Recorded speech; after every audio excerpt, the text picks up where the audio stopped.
Williams went on then to walk the next two batters with the bases loaded. Tellez stepped to the plate. You had both Bednar and Leiter, which looked to be ready out there in the bullpen. What made you stick with Williams? Yeah, I just, wanted to, I was going to maybe go with Bednar in a 4-out situation, but just, kind of shortening the game a little bit. We don't have a lot. Well, I'm trying to shorten the game a little bit. When has Devin Williams, who has 26 earned runs this year, ever shortened a game that he's been in? All he does is walk people, give up home runs, and blow saves, Aaron Boone. So what game does he make shorter? What runs does he mitigate? And on what planet are you living on? Pitch of the at-bat. And it's lifted to center. It's down, base hit. 2 runs headed to the plate.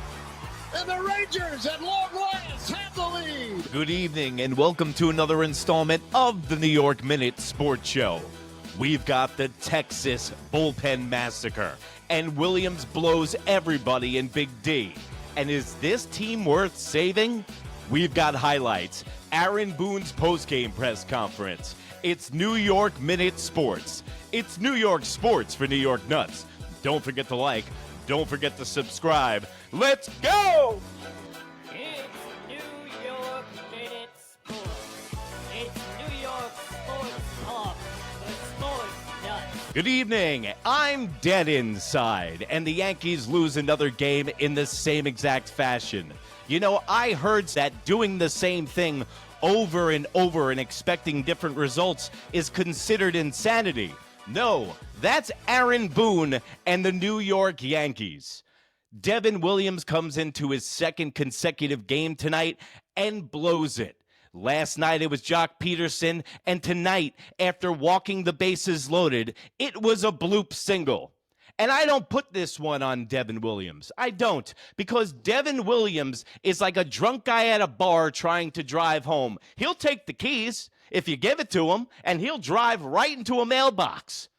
But Aaron Boone is to blame for this one. He's stubborn or dumb. Pick one, Aaron Boone, because tonight, bringing Devin Williams in the 8th inning in a high-leverage situation falls upon you and his negligence. In the World Series last year, Nestor Cortez bringing him in, negligence. Riding with Anthony Volpe and not benching him when you benched Gleyber Torres last year for less to nothing and didn't bench Volpe this year, that's negligence. It's all over the place. It's Club Yankee, a little concierge service. What can I do for you, Devin Williams? Oh, you want to shave your hair? Yeah, sure. What else do you need? 14 days off for paternity leave? Devin Williams shouldn't be in this game, but he's going to take the ball every night. It's Aaron Boone. And Brad Ausmus is on the phone to the bullpen like he's calling up dominoes.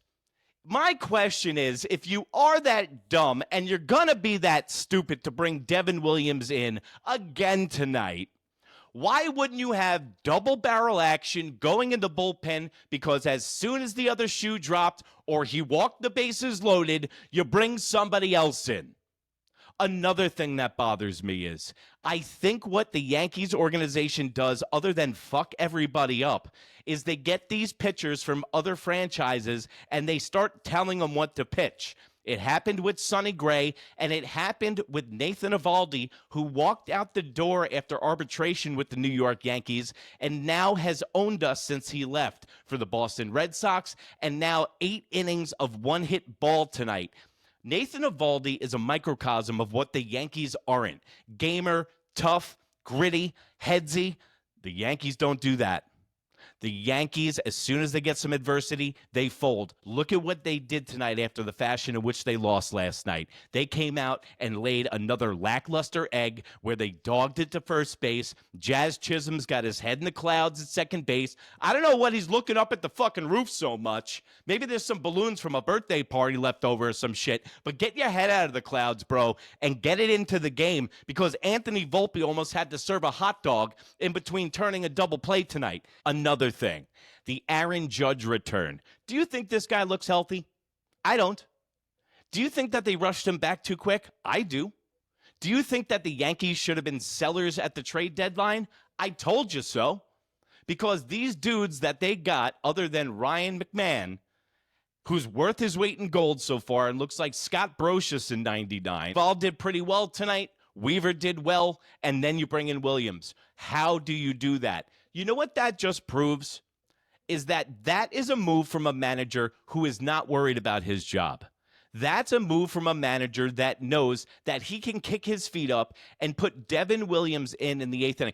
If your paycheck, to the people watching this right now, let's say if your weekly paycheck, blue-collar paycheck, was on the line to win a baseball game, would you bring Devin Williams into the 8th inning? If your boss came in, boom, into your goddamn office and goes, yo, Tony, listen, if you don't get your sales up, you're fucking out, okay? We got a office softball game tonight, and you're the manager. And if you don't win, you're fired. And then you bring Devin Williams in the 8th inning? I don't think you're doing that. I think that's a move from a guy who doesn't give a shit. That's coming from a guy who's lost touch with reality, who's lost the locker room, whose voice has been lost since last year when they lost the World Series. This is not Devin Williams' fault tonight. Getting back to my Aaron Judge, he doesn't look healthy, okay? Now you take Giancarlo Stanton, who's been our hottest hitter in the lineup. You put him on the bench because Frankenstein with moon boots can't play the outfield. So you can only put him in a pinch hitting situation now. What happens in the 9th inning tonight? Giancarlo Stanton comes up in a pinch hit. He hits it to the shortstop. They turn a double play because Giancarlo Stanton is a human rain delay on the base pads. And this goes back to fundamental about the organization of the New York Yankees, is that they acquired somebody like Giancarlo Stanton, who's worth $28.7 million, who cannot play the field and cannot run, guys. I don't know why, as an organization, they did not just keep him on ice until mid-August, late September, and bring him back if they even make the playoffs, because that's when you need him for. I call it the Bartolo Colon rule, because Bartolo Colon in the first half of the season for the Mets would go 11-1. He'd finish the season at 11-13 because he'd run out of gas. I would have told Bartolo Colon to sit down and chill and eat empanadas until August, and that's what Giancarlo Stanton can do because he only can play in about 68 games now, and that's what we're allocating $30 million towards. We're still paying Aaron Hicks. We're still paying DJ LeMahieu. We're paying Marcus Stroman 18.8, DJ 16.6, Aaron Hicks $10 million, Devin Williams $11 million. The list goes on. 27.8 for Giancarlo Stanton. And don't give me that Miami's paying some of the bullshit. You know exactly what I mean. That goes upon the luxury tax where Hal gets nervous and he gets alligator arms and doesn't reach in his fucking pockets and go get the guys that we need for this team. Because I told you, their bellies are full. They make the most revenue in baseball. And 4 million people come to the stadium because Aaron Judge might throw him a foul ball. So that's it. So let's go to the Aaron Boone postgame press conference because I want to see what this asshole has to say about bringing Devin Williams in for a second night. It's going to be a lot of ums and ahs, and it's right in front of us, and these guys are elite, and he's a guy, and he's a guy. Aaron Boone, throw Devin Williams under the bus tonight. Please, I'm begging you, throw me a bone. New York Minute, don't forget to like, don't forget to subscribe. Leave in the comments below what's pissing you off most tonight. I know I'm steamrolling this episode like usual, but I can't fucking help it. I'm canned heat tonight, baby. I'm canned heat! All right, 17,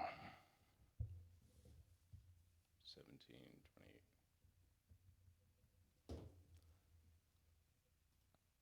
Before I start this video, side note, do you trust those eyeballs? Because I don't. They look like it's from the movie Jaws. Lifeless eyes, like a doll's eyes.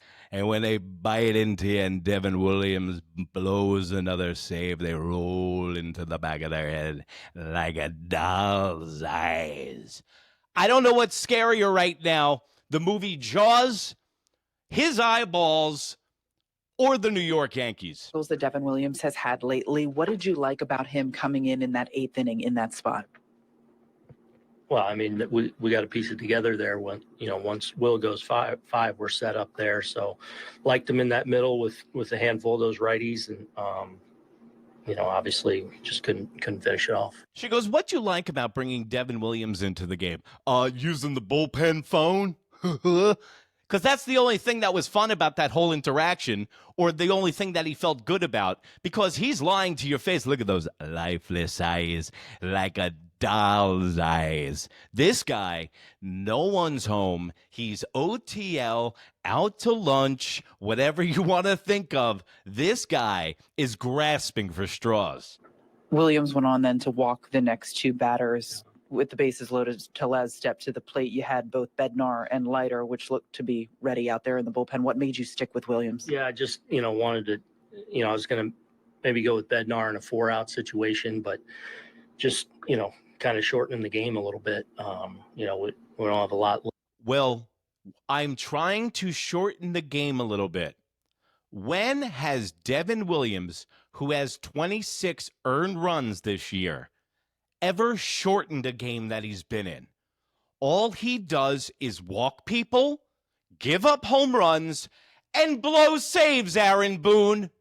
So what game does he make shorter? What runs does he mitigate? And on what planet are you fucking living on? Holy shit! Left down there once, and Leiter being in a situation where he hasn't obviously pitched in a while. So if I could get it to a 4-out scenario, I was going to do it. I thought. But dude, Devin Williams shouldn't even be an option tonight. He should be off the board for the option after last night. Let him not even come into the game tonight. So how can you go to him in the 8th inning? Why didn't you go into him in the 7th inning? Why wasn't he the first guy out of the bullpen in Jonathan Loizaga duty, like I said last night on the show? And thank you, everybody, for viewing. I appreciate it. I know that I'm angry tonight, but I don't know what to do, man. This team infuriates me. And then I heard some shit about the farm system today, 11-11. Thank you, whoever's looking out after me. I heard some shit about the farm system is that they don't teach fundamentals, and it's all about exit velocity and arch and angle, launch angle. Dude, if this is the case, this means the whole franchise is rotten. The general manager, the manager, and the farm system is teaching these guys analytics and not baseball. And it's so crazy that the organization, the Yankees, when you think of baseball, you think of the New York Yankees #1, and they're moving away from what got them to the dance and built that stadium in the Bronx now. I thought Devin could still get some swing and miss there, and obviously didn't. Tim Miller, right? Yeah. Mm-hmm. Why not have him up there with a couple lefties do up the bottom doing? Because they're going to hit the righties then. What's up with the Volpe tonight? I mean, that's probably as good as Yeah, I mean, we've faced him a lot over the years. We've had some success, but he's had a lot of nights where. See that statistic? Offense, 28 plate appearances tonight. Think about how many outs there are in the game of baseball.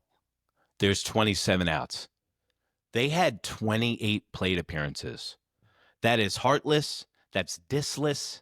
And that is not a fundamentally sound baseball team. That is not a motivated team. And I'll tell you this, that's not a team in 3rd place in the AL East looking up at everybody in 1st place and the wild card in your division.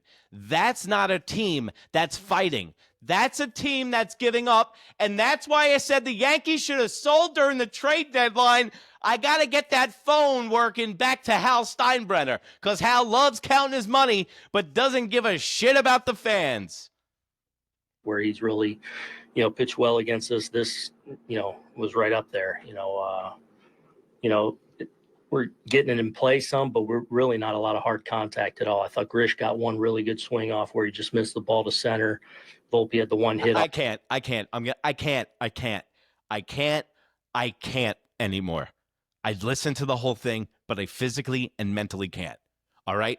So when he starts talking about Trent Grisham and the only one good at bat tonight, the guy that hit it to the warning track, I don't want to hear from you anymore. Aaron Boone, keep doing what you're doing, because you know what? that's actually might indirectly get us what we want, is you fired. It's run its course, okay? You went to the World Series last year. You lost. Bonehead plays. Oswaldo Cabrera at second base after taking Gleyber Torres out. But you would lay yourself over railroad tracks for Anthony Volpe and for all these other losers on this team. So he's laying his bed, and he's going to lie in it. I'm sorry. He's making his bed, and he's going to lie in it. And I'll tell you this. I'm going to be here for every single pitch. New York Minute Sports. It's New York Sports for New York Nuts.